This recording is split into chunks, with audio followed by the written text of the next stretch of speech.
Grover Norquist here. I'm president of the president of Americans for Tax Reform, not the United States. Such ambition. Luckily, I'm president of Americans for Tax Reform, this is our second edition of Leave Us Alone with Grover Norquist, and what we're looking at is the various parts of the center-right, the conservative movement, the free market movement, the liberty movement. Who's in it? Why are they there? Bottom line is that the people who are there is that they want to be left alone on their vote-moving issue. If your vote-moving issue is being able to keep your own property, then you may be an active taxpayer and focus on that. If you're focused on your kids, it may be the fact you want to homeschool and not have the government get in the way of that, or freedom of religion, or the right to run your own business as you want, a small businessman or woman. There are many different freedoms, and some people want to vape, and not because the government's threatening that. At different times, the government threatens different parts of people's lives, and they get active in defense. And we're going to talk today about those people who like to run their own lives and are being stepped on, irritated, trashed by those people discussing the green economy, who want to use the argument of global warming or carbon to say they should run part of your life and tell you what to do. And there are a number of people who, for various reasons, are not particularly pleased at that, and they're welcome members to the Leave Us Alone coalition. We're joined today by Mike Palicz, who's the Federal Affairs Manager at Americans for Tax Reform, and is responsible for Americans for Tax Reform's work on transportation, infrastructure, energy policy. And in this role, he works as a conservative advocate for lower taxation, smaller and more limited government, and the promotion of free market policies at the state, federal, and international level. So, Mike, thank you for joining us today. Thanks for the kind of introduction. Glad to be with you. Well, we've seen $6 trillion being thrown up in the air by the Biden administration and Democrat members of the House and Senate, largely saying they'll go along with the $6 trillion plan. There may be pieces that they don't like. Could you talk about the parts of this that are the drive to the Green New Deal, restructuring America, not on class lines as the New Deal did, or dividing people by work or non-work as the Great Society did, but trying to restructure society in a definition of what the left calls green. What is it that the left's up to? And start us off with a sense of what the politics of this is. Well, sure. And you mentioned, obviously, the large spending that Democrats and the Biden administration are proposing for the American people. The question is, how is this going to be paid for? That's where a lot of the focus from conservatives, from the center right, has focused on. The Biden administration has made clear that they want the plan to be paid for, at least in part, which they've gone along with a series of tax increases. So Americans for Tax Reform, we have some new polling out focusing on the tax question related to Biden's infrastructure bill, and specifically some of the least popular portions of it, which our polling has suggested tends to be the portions related to addressing climate change. We found a clear majority, 58 to 42, a 16-point margin of Americans don't want to pay increased taxes if it's used to address climate change.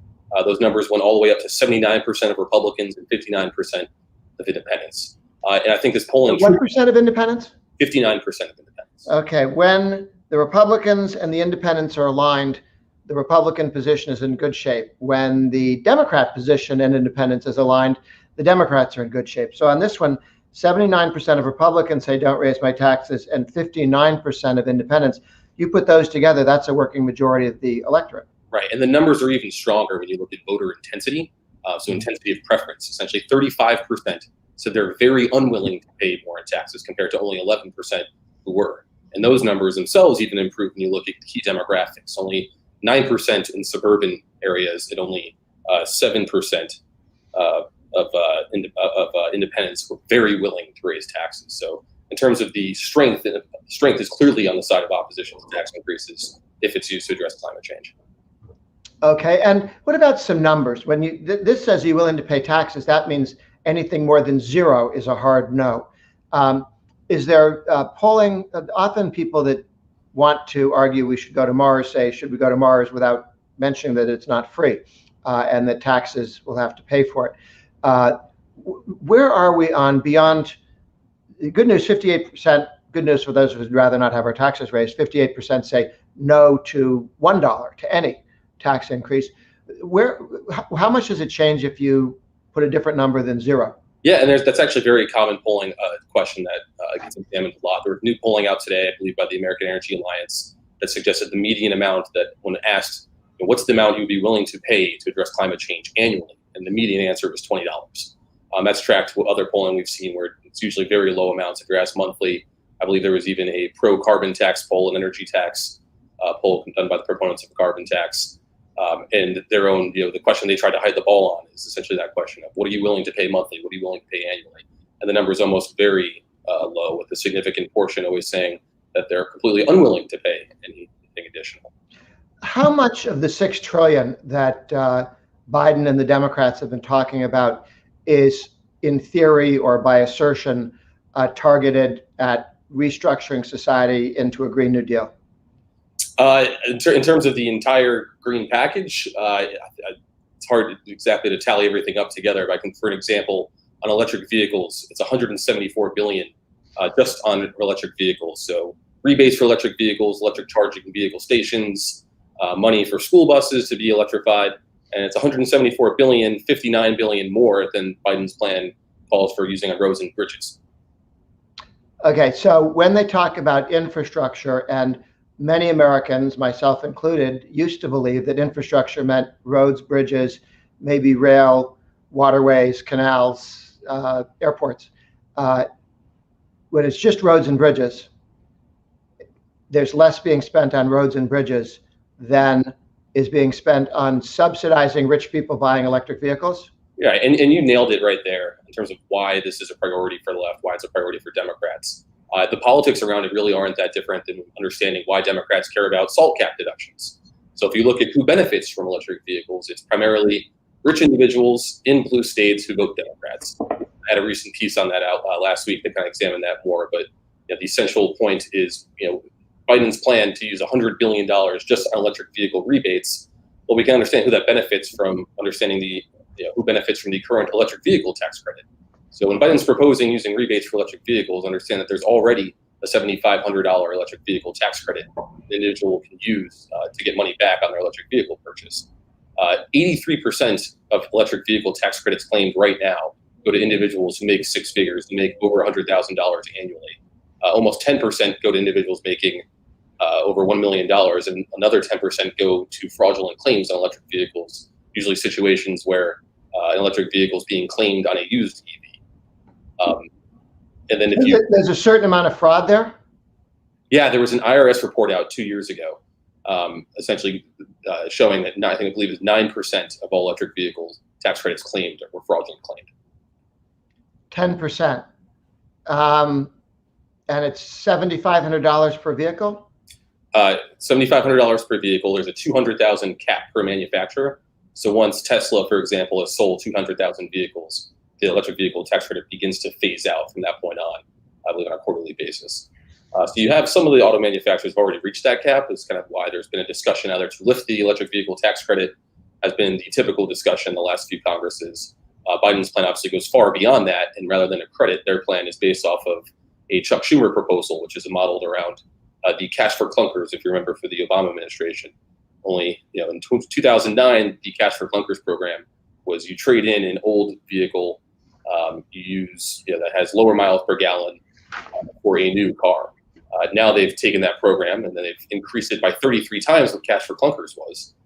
So instead of using $3 billion on cash for clunkers, Biden wants to do $100 billion on a cash for clunkers program geared towards electric vehicles.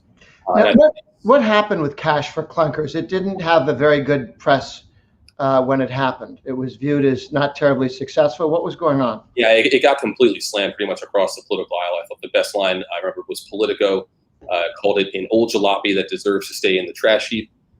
Brookings Institute even did a research where they said they found that the cost per job, which was supposed to be a job building program, was $1.4 million per job created, and specifically recommended against using the cash for clunkers program in a recession. So that's coming from a left-leaning think tank. So there was certainly widespread criticism of it. Okay. So What's happening with the Green New Deal hall monitors? Or I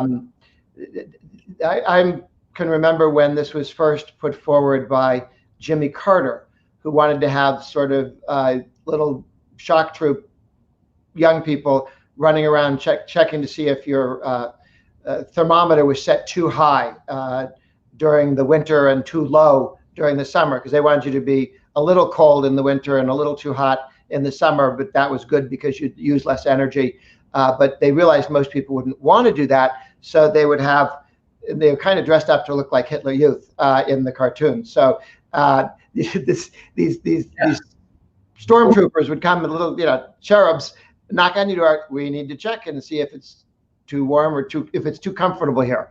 Then you're in trouble, and I don't know, you get fined or they burn your house down, something. I think this is certainly probably the creepiest provision in Biden's plan, is calling for the Civilian Climate Corps, which is a remake of actually, you mentioned Jimmy Carter. I think it was one of the first attempts to bring it back. It actually goes all the way to a New Deal program, which was the Civilian Conservation Corps. Which was actually the first New Deal program to be repealed by Congress. You'll see all these friendly media outlets right now decrying how popular it was back then, while ignoring the fact that it was the first New Deal program repealed by Congress. And there's it varies between being creepy and comical, because essentially the idea was you take a bunch of young activists who don't really have a job. Almost essentially it was a professionalization of the Boy Scouts, and kind of also meant, you touched on it, almost to be a little bit of a reserve Army Corps. The idea was to give a bunch of unemployed males jobs building bridges out in the middle of national parks. Only the problem is that they had no training to do that.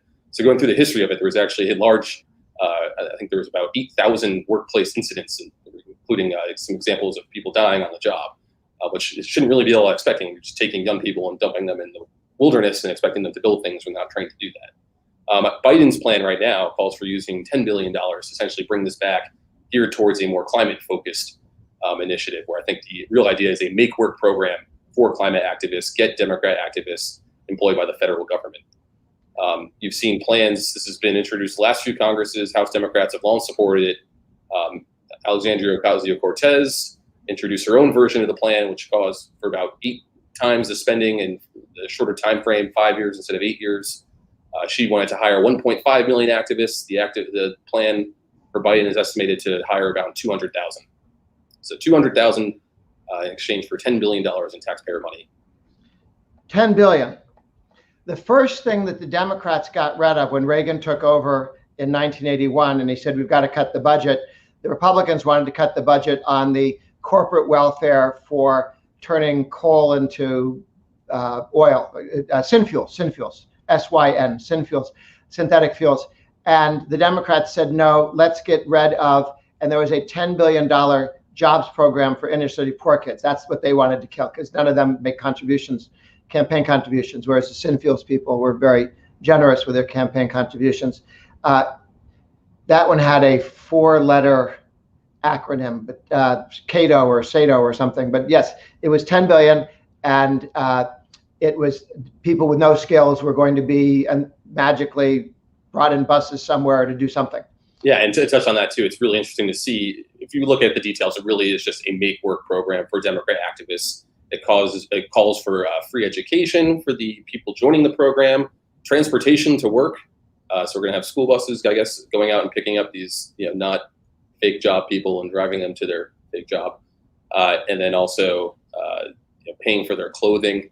It's a little unclear, but it seems, based on the history of the program, they did actually have uniforms, and they've slept in military barracks. And so I guess we're going to be paying for a bunch of uniformed climate corps. It's essentially supposed to be like the activists, the army of the Green New Deal movement. In reality, it's just a bunch of young activists who are going to be paid with your tax dollars to annoy you and lecture you about how to live. Okay. What else should people be aware of in the Green New Deal section?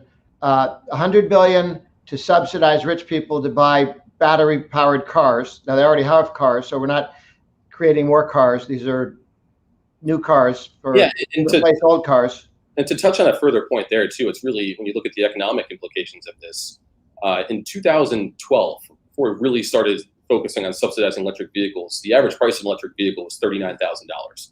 Fast forward to now, it's $52,000. Just like anything, once the government gets involved in the subsidy game, the real cost becomes more expensive. So you've seen a $13,000 increase over that time span while the government's been heavily involved in subsidizing. And again, we're really talking about who benefits from this. There's not necessarily really strong evidence to show that people wouldn't be purchasing these electric vehicles if not for the subsidy, given that they tend to be wealthy individuals purchasing luxury cars. We know this looking back at the Cash for Clunkers program previously. One of the findings of Brookings Institute was essentially that it only sped up this massive rebate program, only sped up new car purchases by 2 months. So it's people who would have purchased a vehicle anyway. But this time they got cash for it. Right.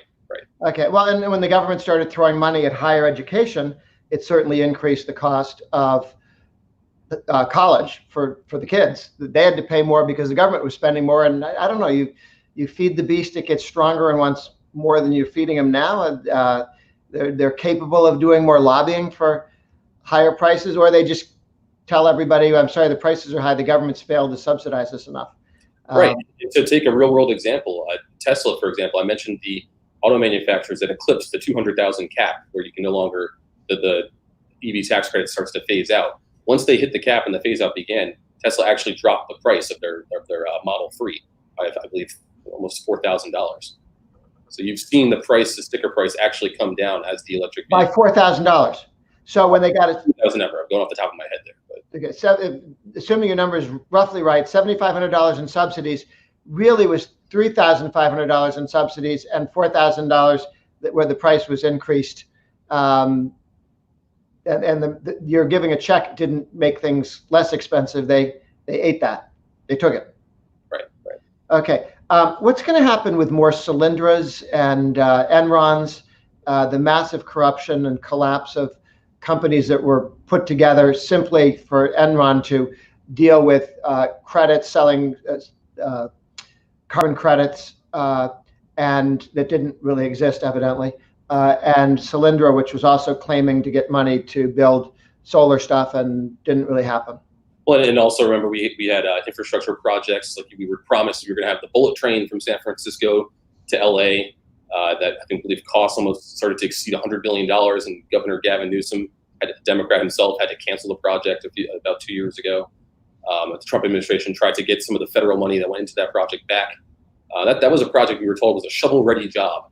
And then you end up with, I believe, about 120 miles of track from Merced, California to Bakersfield, which isn't exactly a booming route that needed a bullet train. So you have a bullet train that goes that fast, covering 120 miles of track.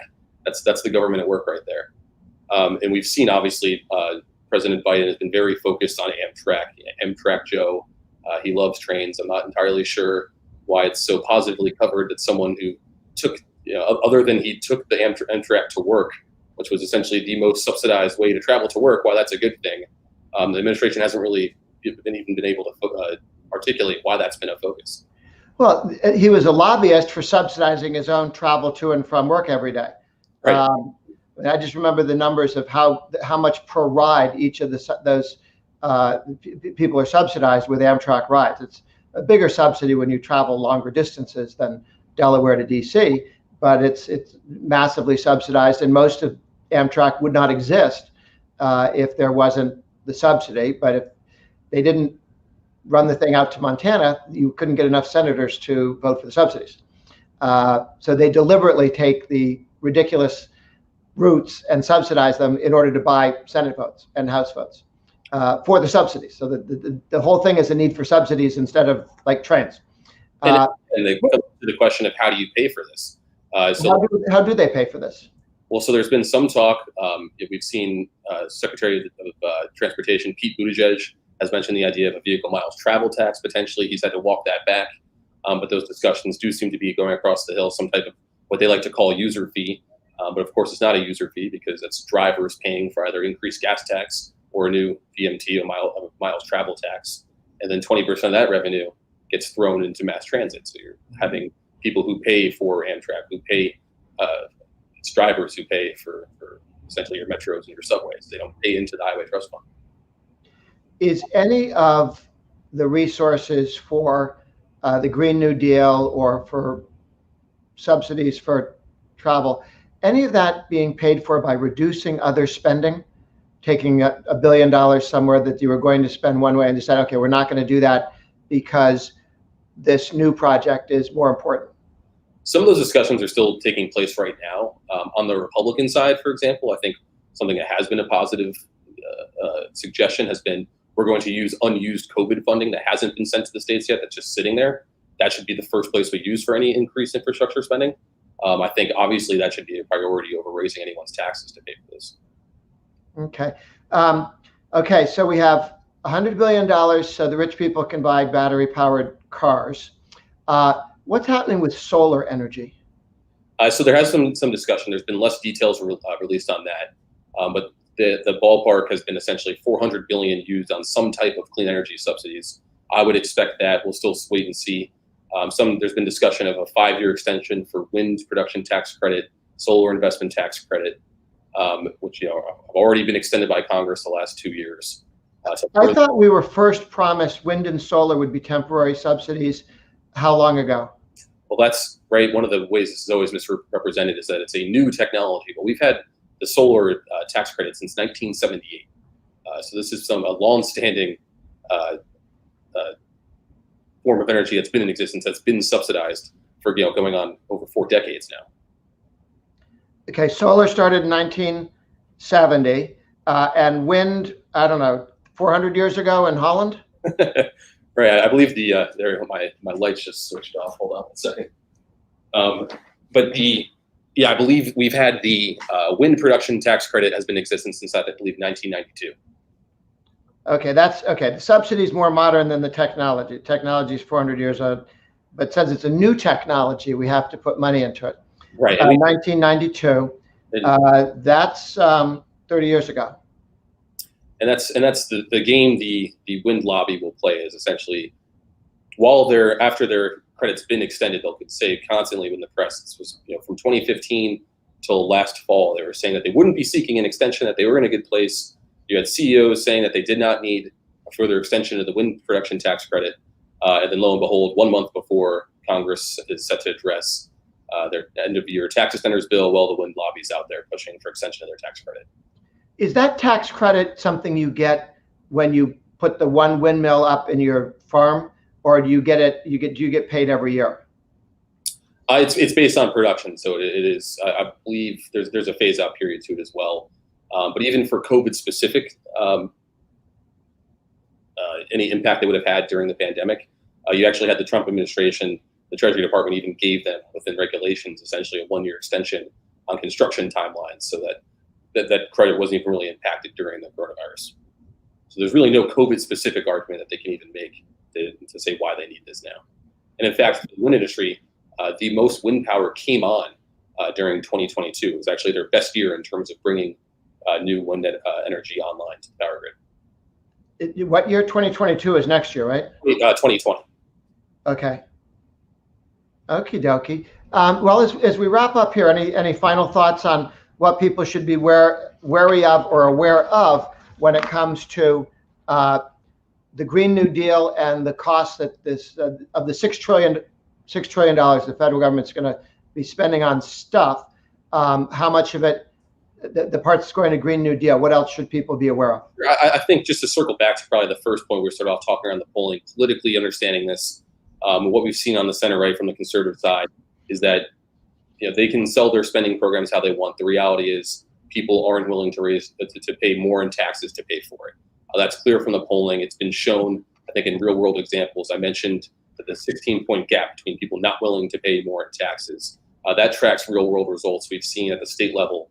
Carbon tax fights, Washington State. That's essentially almost exactly what the margin was when we saw this issue actually on the ballot, where the question was, are you willing to pay a carbon tax if it's used to address climate change? And voters in a blue state in Washington rejected that. So I think it's backed up in both polling and in real world examples. Well, and Susan Collins was not expected to win re-election in 2020 and did, largely running a campaign against her opponent, who is an advocate of a carbon tax in Maine, where it gets cold and where home heating oil is expensive and more expensive when you tax it. and instead of losing by a lot, she won by quite a bit. Yeah, that's correct. And again, in a at best a purple state, certainly not a red state in New England. Expected to have a tight race. I believe she ended up winning by 8 or 9 points. I believe we counted up. I think the super PAC supporting her cut almost 8 different ads on carbon tax specifically. We've seen there's been a state fight there as well. The legislature, I think, killed a bill for carbon tax in committee last maybe 2 Congresses ago, 2 state legislatures ago. Okay, well, Mike, thank you so very much for sharing on this. We're going to be seeing more excuses to spend money, centralized power. But right now, the big one is carbon, global warming, Green New Deal. And it's helpful to get some of the numbers and the expenses hiding behind the rhetoric. Mike, thank you very much. This is Grover Norquist with Leave Us Alone. And look forward to seeing you next week. Take care.